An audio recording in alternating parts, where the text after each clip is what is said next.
Bonjour à tous, c'est Ludo, j'espère que vous allez bien. J'avais envie aujourd'hui de vous parler de la nouvelle interface de Cura, la version 4.0 qui remplace la version 3.6.0 et surtout de vous parler d'une fonction que j'affectionne particulièrement qui est la fonction étirage. Donc c'est une fonction qui permet de lisser la dernière couche de la pièce imprimée et de la rendre lisse et brillante. C'est parti, on y va!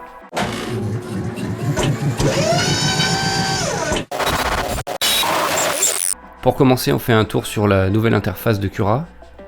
Donc on peut voir en haut à gauche les différents profils qu'on a pu enregistrer. Donc moi, le Tevo Tornado, le Ludolab pour la machine que j'utilise principalement, la Dagoma Disco Easy et puis d'autres profils pour faire plutôt des tests. On retrouve ici les paramètres du filament. Donc là c'est un profil que j'ai créé filament, mais on trouve aussi d'autres profils avec des marques comme 3D Online, c'est un filament que je vous ai déjà présenté, chromatique, enfin bref, tout un tas de marques et de modèles de filaments.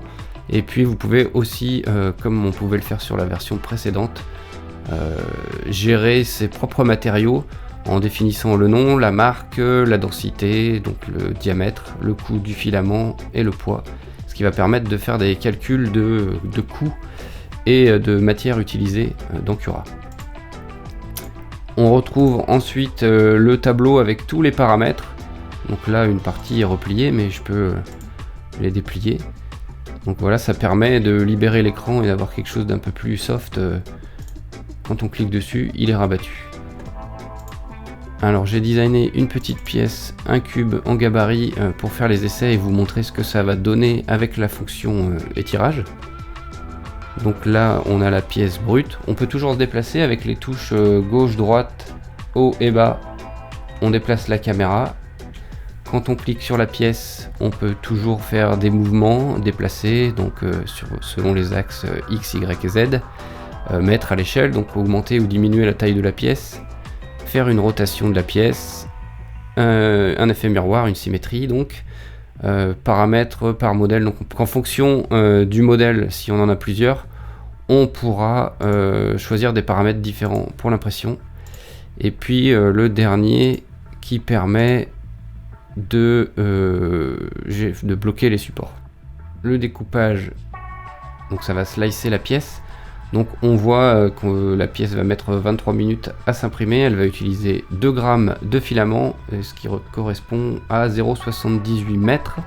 Et si on clique sur le petit logo I d'information, on va avoir le détail des différentes étapes d'impression.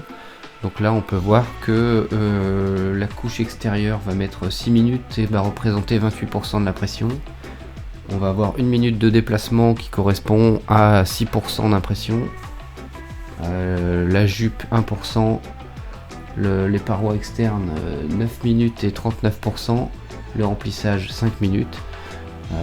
Voilà, ensuite on voit que donc ça a pris 2 grammes, c'est 78 cm et c'est une impression qui va coûter 8 centimes d'euros.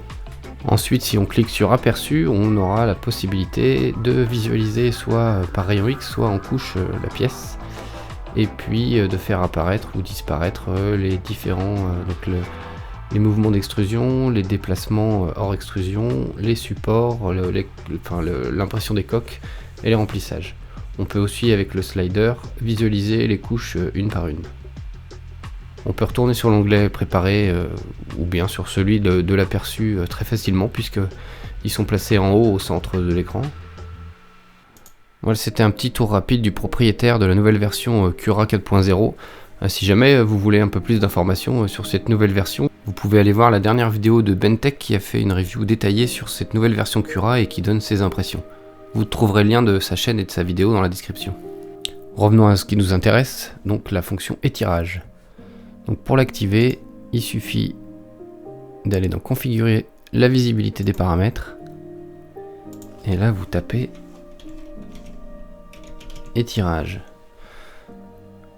Donc c'est dans la rubrique coque et vous avez donc les fonctions activer étirage, motif d'étirage, interligne d'étirage, flux d'étirage et insert d'étirage que j'ai validé. Après vous pouvez aussi faire les autres qui seront la vitesse, l'accélération et les saccades, donc les jerks de l'étirage. Donc activer l'étirage, donc ça va permettre d'activer la fonction. Ensuite on a le motif, donc ce sera le motif utilisé pour réaliser la fonction étirage. L'interligne, donc ce sera la distance entre deux lignes d'étirage, donc entre deux passages d'extrudeur, enfin de buse, pardon. Le flux d'étirage, donc là ce sera une quantité de matériau maximum qui pourra être utilisé pour pouvoir faire l'étirage, en sachant que si on met un flux trop important, on risque d'avoir une surextrusion et avoir des bosses sur la pièce. Et ensuite, insert d'étirage, donc là c'est la distance entre les bords de la pièce à laquelle on arrête l'étirage pour éviter d'avoir des petites boursouflures qui ressortent de la pièce. Donc une fois que ça c'est activé, on peut fermer, on revient sur notre profil, et donc là on a activé l'étirage dans la rubrique coque. Ok, donc on voit motif d'étirage, donc on peut choisir concentrique ou zigzag, donc moi j'ai choisi zigzag. L'interligne de l'étirage, j'ai choisi 0,1 mm. Alors après, ce que je vous invite à faire, c'est tester différents paramètres et puis regarder les différents résultats qui vous permettra de trouver vos paramètres idéaux. On a donc le flux d'étirage que j'ai mis à 10% et l'insert d'étirage que j'ai mis à 0,1 mm, ce qui veut dire que l'étirage va s'arrêter à 0,1 mm du bord, ce qui évitera normalement d'avoir des morceaux de plastique qui vont sortir du bord de la pièce et faire des petites dents qu'il faudra avurer par la suite.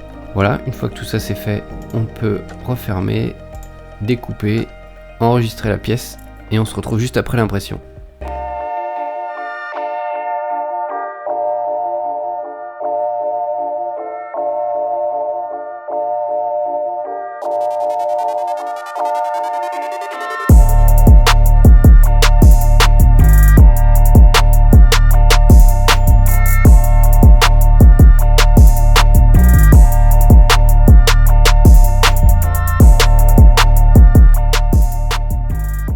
On se retrouve donc avec deux cubes imprimés, le premier à gauche imprimé sans la fonction étirage, où on peut voir les stries et sentir la rugosité de l'impression, et puis le deuxième à droite où la fonction étirage a été activée, et on peut voir que l'impression est vraiment lisse et brillante, on a l'impression d'avoir imprimé sur un support en verre.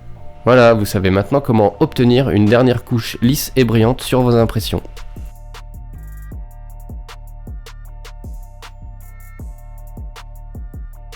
Cette vidéo se termine, j'espère qu'elle vous aura plu. Si c'est le cas, vous pouvez toujours laisser un like, un petit commentaire, surtout vous abonner à la chaîne. Vous pouvez me suivre sur les réseaux sociaux Instagram et Twitter.